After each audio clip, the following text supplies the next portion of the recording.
kuki tugomba konsa? Konsa nk'uko mubivuze ni icy'ingenzi cyane, ni igikorwa cy'indashyikirwa, kuko buriya iyo twita ku buzima bw'umubyeyi, uyu mubyeyi aba yaratangiye ari umwana. Byose rero ubuzima bw'uyu mubyeyi mukuru buhera akivuka, nk'uko twabibasobanuriye, ubuzima buhera akivuka. Rero mu by'ukuri igikorwa cyo konsa ni ikintu gikomeye cyane, ni na byiza ko tubiganiraho, tubibwira n'abaturarwanda muri rusange. Konsa bifite akamaro kanini cyane, ari ku ruhande rw'umwana ukivuka no ku mubyeyi. Rero ngira ngo twahera ku ruhande rw'umwana, kuko burya umwana niwe uzavamo wa mubyeyi. Rero iyo umwana avutse, buriya amasheka ya mbere bayita umuhondo. Uyu muhondo rero ku mwana ni ingirakamaro, ni rwo rukingo rwa mbere. Kuva ku gihe umwana akivuka kugera ryari? Burya umuhondo ushobora kumara nk'icyumweru, ni nk'icyumweru, ariko ka gatonyanga, ya masheka nubwo yakaba ari agatonyanga, kariya ni nk'urukingo ku mwana. Kubera iki rero? Iyo umwana yonse, nubwo kaba ari agatonyanga gake, gafite ukuntu gasukura guhera mu kanwa k'umwana kakanyura mu mara, uba ari umuti, gatuma umwana agira icyo bita antibodies and core. Antibodies and core twazita ko ari ni nko hari utunyabuzima, immunity cyangwa se ni nk'urukingo. Ako gatonya k'amashereka ari wo muhondo umeze nk'urukingo, urinda wa mwana gripe, ibicurane, infection zo mu mara. Ni umuti ukomeye cyane, bitandukanye yuko iyo tubonye ababyeyi muri iki gihe yumva ko umwana namara kuvuka hagomba guhita haga. Ibi byo gushakisha agatonyanga we ntago abyumva. Ubu rero muri iki gihe usanga kenshi umubyeyi yumva ko navuka agomba guhita haga. Ntago rero umwana we n'Imana yarabiremye, ntago mashereka aza ako kanya, haza duke ariko turimo umuti uzarinda wa mwana w'uruhinja amagripe, ama infection mu mara. Ni urukingo rukomeye cyane. Umwana ukivuka habamo intungamubiri z'urwo ruhinja. Iyo amaze kugira amezi 3, nanone intungamubiri zirimo zijyana n'igihe agezemo. Iyo ageze amezi 6, habamo intungamubiri muri ayo mashereka ajyanye n'amezi 6. Iyo ageze amezi 9 gutyo, buri mezi 3 amashereka akorwa bijyanye n'ibikenewe muri icyo gihe kugira umwana abikenere.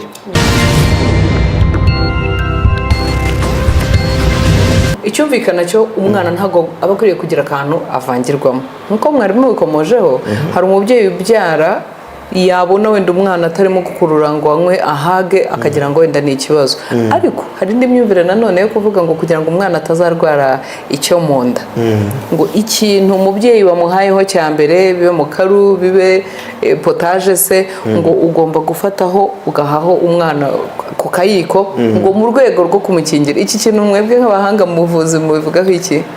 Mu by'ukuri hakozwe n'ubushakashatsi, byakaye byiza ubundi mu mezi 3 ya mbere umwana ntagire kuvangirwa, mu mezi 3 ya mbere, kuko burya iyo umwana atavangiwe akabona ya mashereka bituma abona intungamubiri zuzuye cyane. Muri iki gihe usanga ababyeyi muri iki gihe nta mwanya baha abana, akumva ko yamuha amata agahaga agasinzira.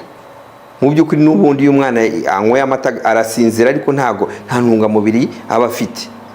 Rero umwana koko wahaze arasinzira, ariko ni byiza ko ababyeyi mumenya yuko nubwo asinziriye ariko ntagasinziranye n'intungamubiri wamuhaye kugira ngo wowe uhugire mu byo urimo. Ariko mu by'ukuri tutekereze ko bya bintu tumuhaye nta ntungamubiri birimo, hari ibyo ari bubure. N'ahandi usanga umwana ari kurwara kenshi.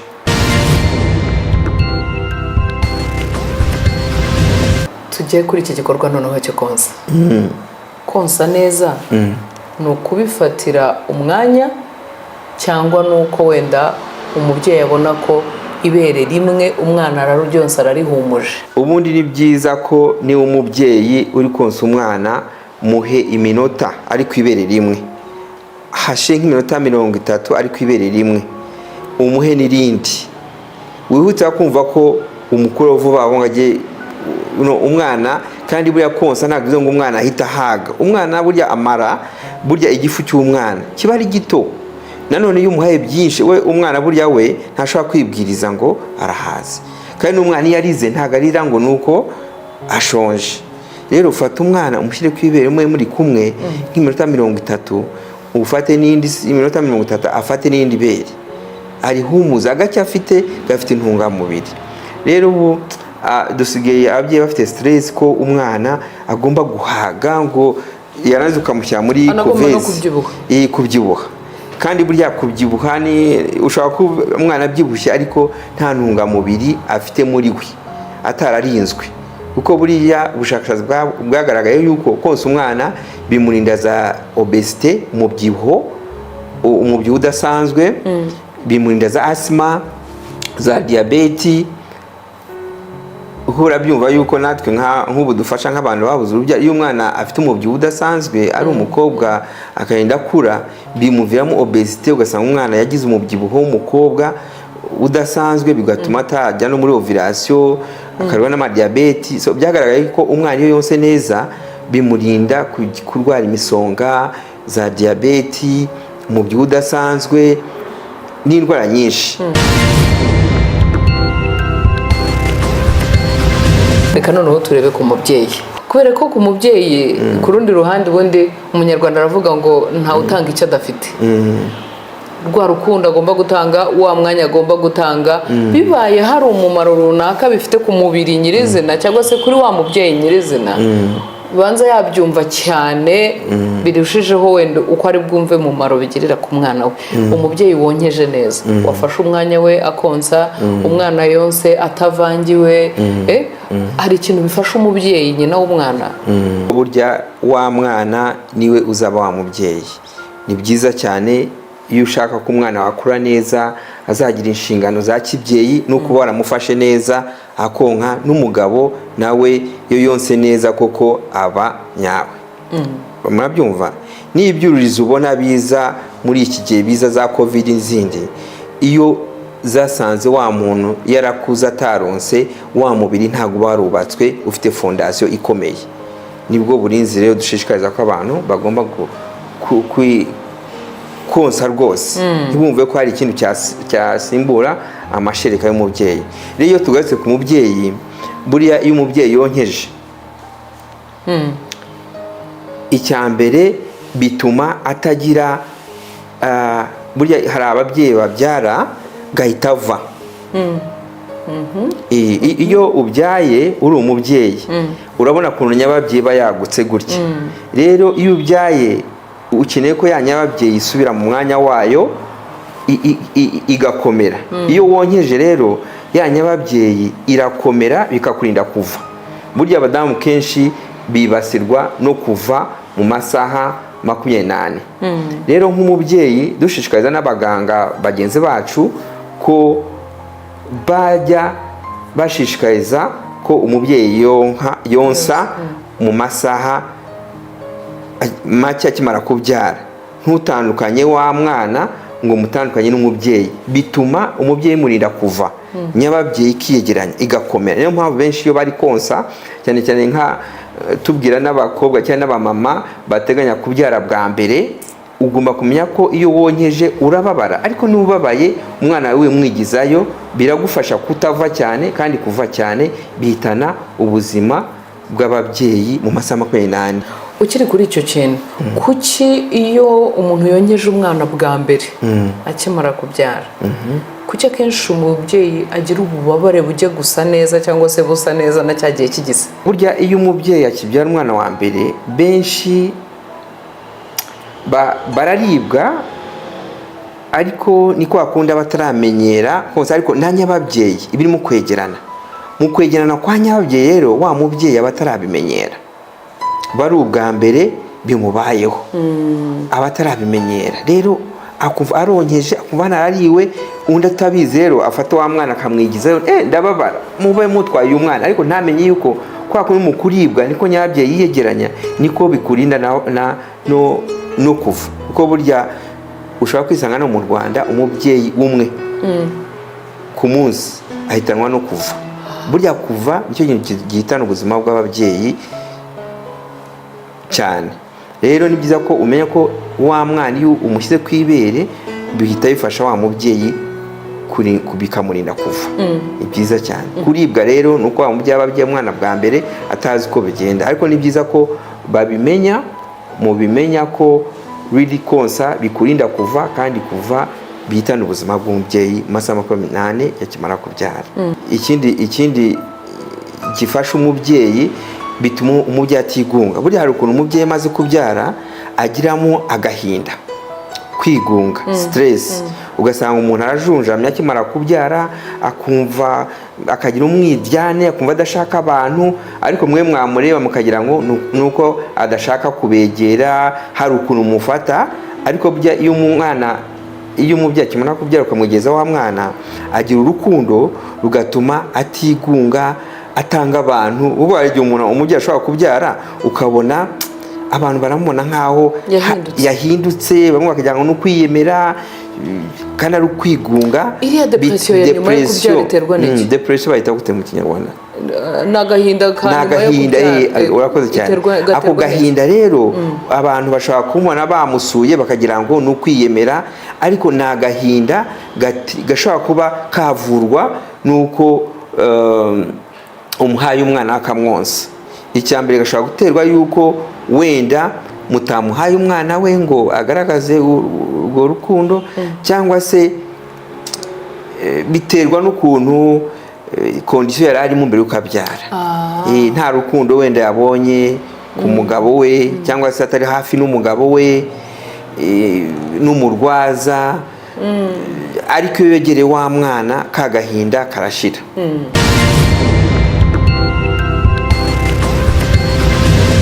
tukiri kuri bimwe bivugwa rero uko abantu baba bafata ibintu hari igihe akenshi ababyeyi bishyiramo ko ngo iyo wonkeje neza bishobora nyine kukubera nk'uburyo bumwe bwo kuboneza urubyaro wenda ubwo ngira ngo murabyumva umubyeyi akumva ko ngo niba arimo konsa neza azatinda kuba umubiri we witeguye kuba wakongera gusama kabone nubwo atigeze akoresha ubundi buryo buba bumurinze ko yahita yongera gusama ako kanya wenda akiri ku kiriri ariko akishyiramo ko niba arimo konsa neza nta kibazo ntabwo yahita asama ibi byo nk'abaganga mwe mubivugaho iki icyo kibazo ni cyiza kuko konsa bishobora kuba byafasha wa mubyeyi kuringaniza adakoresha ubundi buryo mu by'ukuri nibyo burya iyo wonsa hari umusimburo witwa prolactin umusimburo wa wundi uturuka ku bwonko utuma ya mashereka aza uwo musimburo rero iyo wonsa uba mwinshi mu mubiri iyo ubaye mwinshi mu mubiri bituma utajya mu burumbuke ariyo ovulation hari nk'abadamu benshi baza batugana barabuze urubyaro ariko hari indwara yo kuzana amashereka mu mabere iyo ndwara rero yo kuzana amashereka mu mabere utonsa nayo ishobora kuba imbarutso cyangwa ntanda yuko uwo mudamu adasama rero bivuze yuko wa musimburo byagaragaye iyo umubyeyi ufite mwinshi yonsa cyane bishobora gutuma utajya muri ovulation ntusame rero nibwo buryo bifasha ariko nanone hari abo bitera gusamira ku kiriri wari ubizi nibyo ibyo ni byiza kuko iyo wonsa bituma ugabanya wa mubyibuho burya hari abadamu baba barabuze urubyaro bitewe n'umubyibuho udasanzwe noneho cyangwa se kwa kundi abyara akanywa ibikoma byinshi noneho akazana umubyibuho udasanzwe wa mubyibuho udasanzwe rero watewe no burya umubyeyi amaze kubyara usanga abantu bamuha ibikoma byinshi cyane ngo azane amashereka noneho ibikoma byinshi bigatuma azana umubyibuho udasanzwe uwo mubyibuho rero ugatuma gusama bigorana ariko wa mudamu yakomeje konsa ukonsa niko ibiro bitakara wa mubyibuho buryo y'umudamu yonsa kenshi mezi 9 cyonsa arananuka yananuka bya binure bigagabanuka ku gasabo ntanga none akaba yajya mu burumbuke agasama. Jewe buriya nshikaza abantu benshi iyo abantu nk'abo babuze nk'urubyaro byiza ko akomeza konsa kuko kenshi usanga ahita asama mbere urubyaro rwarabuze byatewe n'ibinure byinshi ko wari waratinze ko urubyaro noneho akagira amahirwe yo kubyara. Biba byiza agakomeza konsa kuko bituma ananuka. Hari uwaba atinze kubyara afite ibiro byinshi, rero iyo yabyaye akabyibuha bya biro wa mwana aramwonka noneho akananuka. Yananuka rero bikurinda indwara nyinshi. Iyi kwa kundi wonse umwana igihe kirekire bituma ibinure bigabanuka mu mubiri bikakurinda indwara za pressure nyinshi cyane, kandi abantu benshi barabikura. Igihe umuntu abyara agashaka kujya muri siporo, ahubwo byara wonse hanyuma unanuke.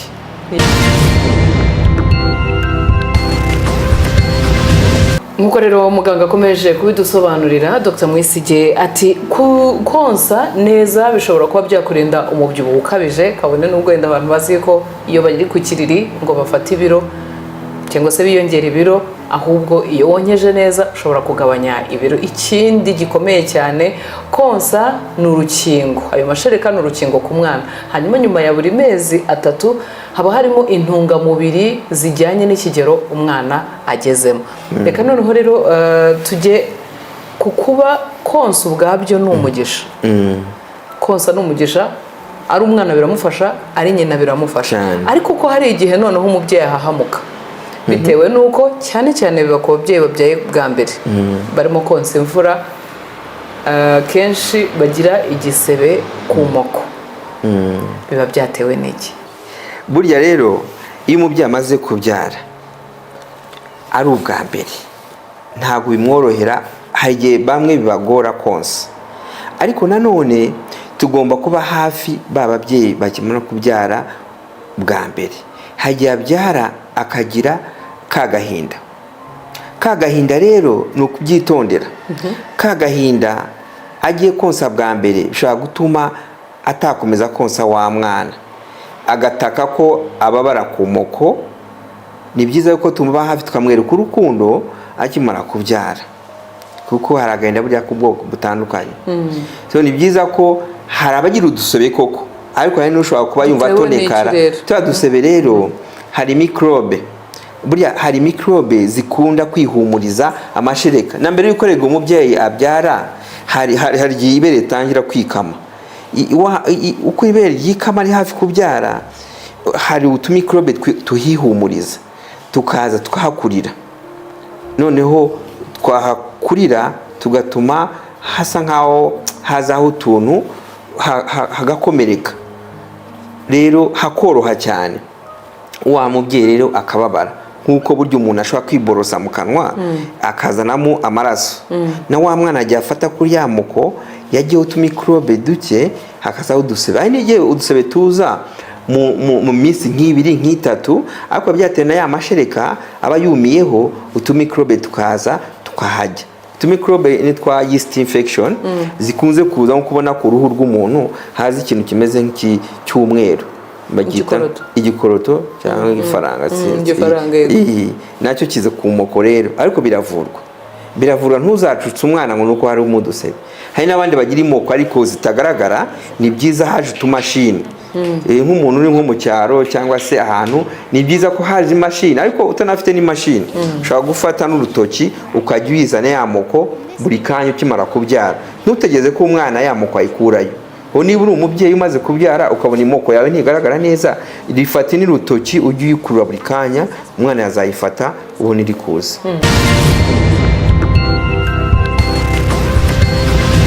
Dr. ndabona turimo kwegereza ku musozo w'ikiganiro cyacu. Hari byinshi umuntu yakwibaza ku mumaro wo konsa, ariko hari bivugwa ku ndwara ikomeye yibasira abagore benshi, kanseri y'ibere. Hari igihe umubyeyi bamubwira ati wenda wasanga utaronyeje neza, cyangwa se wenda akanatekereza, ababyeyi ku giti cye agatekereza ati wabona hari igihe nagize amashereka menshi yipfundika mu ibere, niho haturutse ikibazo cy'iyi kanseri y'ibere. Nk'abaganga iki kintu mukivugaho iki? Mu by'ukuri konsa bituma ubushakashatsi bwagaragaje yuko konsa birinda umubyeyi kanseri y'amabere cyane cyane, birayigabanya na kanseri y'overi y'udusabo ntanga.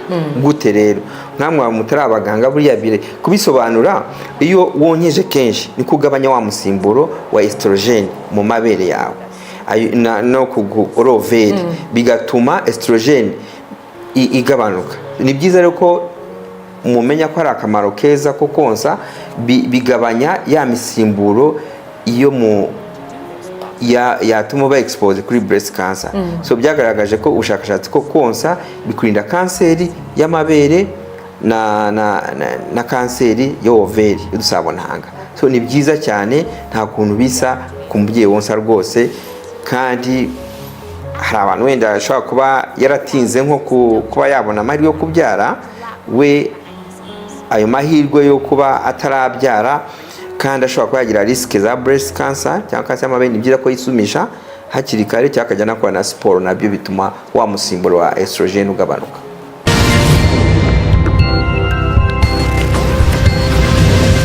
Ese konsa bigusha amabere? Kuko hari ababyeyi babireka kubera yuko baba batinya ko amabere azahitagwa. Of course, ariko konsa bishobora kuba byagusha amabere, ariko ntago tugomba kwikunda nk'umubyeyi. Reka dukunde wa mwana, niwe uzavamo umugabo w'ejo, niwe uzavamo umugore w'ejo, agira akamaro, akugirira akamaro. Wikwikunda nk'umubyeyi utuma umwana agira indwara nyinshi. Ngizo rero inama tugiriwe na Dr. Mwesigye David, akaba ari umuganga hano kuri Women's Health Clinic, aho atugira inama ati nyaboneka ababyeyi bikuremo ikintu cyo kwikunda, ngo urimo gutinya yuko ibere ryagwa, nyamara ukabuza umwana uburenganzira bwe, ukabuza umwana urukingo, ukabuza umwana ubuzima bwiza buri muri ya mashereka agomba guhabwa, cyane cyane ya mashereka y'umuhondo muri cya cyumweru cya mbere. Nibyo tugiremo inama na Dr. Mwesigye, aho kandi yanatugaragarije ko ababyeyi wenda bagize baricya bagasamira ku kiriri cyangwa se bagasama bataracutsa abana bari bafite, umwana bari bafite, ntabwo ari byiza ngo guhagarika kumwonsa, ahubwo komeza umwonsi. Ibyo ngo kwishyiramo yuko amashereka mu gihe utwite, amashereka ngo ashobora gutera umwana mukuru diare, ibyo ngo ntabwo ari byo, nta bushakashatsi bwigeze bubigaragaza. Mu gihe umwana agishaka konka, mwonse, uzaba ugira gukomeza kumuha za ntungamubiri, uzaba kandi nanone ukirimo kumutera rwa rukingo ruzatuma azagira ubuzima bwiza. Twabonye umumaro wo konsa ku mpande zose, yaba ku ruhande rw'umwana ndetse no ku ruhande rw'umubyeyi. Ku mubyeyi bimurinda umubyibuho ukabije, ku mubyeyi bimurinda depression, agahinda gakabije akenshi ababyeyi bagira nyuma yo kubyara, ahanini binatewe n'ubuzima yari arimo mbere yo kubyara, akahita abona ako kanya burahindutse, aragomba kurara amajoro yicaye, aragomba ubuzima bugahinduka. Ibyo rero ngo iyo wonkeje neza, nako gahinda gakabije nako umwana araka